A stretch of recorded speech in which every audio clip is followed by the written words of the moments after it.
Well, guys, you're on your way. It's been a long journey, but you're finally ready to, as a family, head to the country of Chile. It's hard to believe that we have known each other for almost 15 years.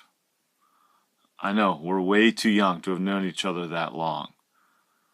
But in that time, we've walked through a lot of things together. Early in your marriage, you guys had a desire to have kids, and for a while, God said no. And I remember the heartache that caused, the questioning of, well, does God not trust us, or are we going to be bad parents? And then all those, home remedies that people offered, like Robitussin. But eventually, Timmy came along. Actually, just 2 weeks before my second son Ryan was born, and so Ryan and Timmy became pretty much connected from day one. In fact, our kids have gone to camp together every year since they were old enough to go to camp. And I got to tell you, my kids are missing your kids already. They're trying to figure out, okay, well, who are we going to go to camp with? We know a lot of people, but man, it's always been the Carters and the Hannemans that have gone to camp together. Somehow everyone has survived in that process, and but they're missing you, and they're missing that time. But God blessed you with Timmy, and then Nicole, and then Austin. And so we walked through parenting together, trying to figure things out. And then a number of years ago, Tim was diagnosed with cancer, and I remember that Jenny and I were with you on that day in the hospital. Kim, you came out to us and said, guys, we need you to come back. So at that point, we kind of figured out what the diagnosis was, and sure enough, Tim appropriately had a football-shaped tumor. Everyone who knows Tim knows that football is a big part of his life, and so, I thought it was kind of humorous on God's part that, hey, if you're going to have cancer, it might as well be shaped like a football.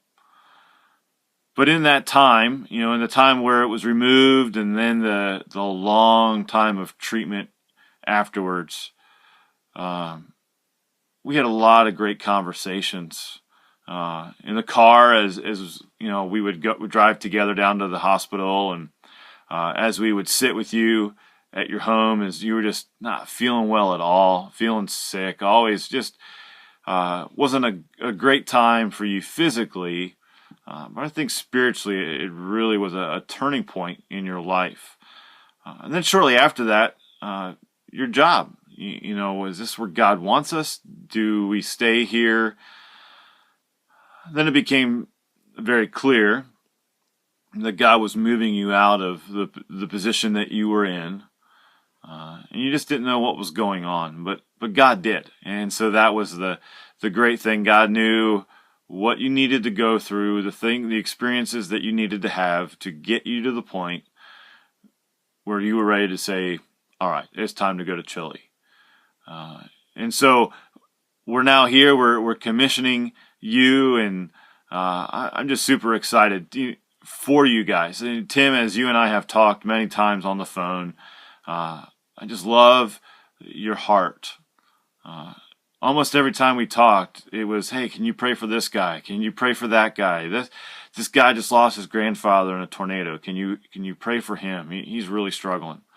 And so it's been a delight to be able to do that with you. And I know that that's going to continue. I know that once you get to Chile, you're going to continue to do those things, continue to care for people, continue to have a heart that people get saved and that their eternities are taken care of. And so as I've prayed about what I would say to you, the Lord has given me two verses that I want to share with you. And they're in 2 Corinthians chapter 9, or 2 Corinthians chapter 12, verses 9 and 10. But he said to me, my grace is sufficient for you, for my power is made perfect in weakness. Therefore, I will boast all the more gladly about my weaknesses, so that Christ's power may rest in me. That is why, for Christ's sake, I delight in weaknesses, in insults, in hardships, in persecutions, in difficulties. For when I am weak, then I am strong. And you guys, there has never been a chance where God has not brought weaknesses and struggles and trials into your life to make you conform more and more to His image. And there's going to be a lot more of those as you guys settle into a new country, different culture, different language.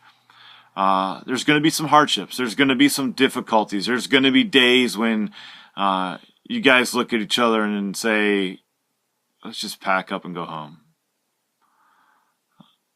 But in those times, remember what God has brought you through. Remember His goodness and His faithfulness to you.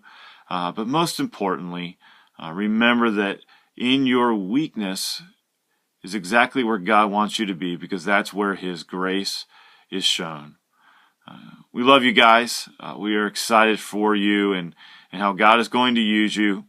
Look forward to seeing you soon. We'll talk to you later. Bye-bye.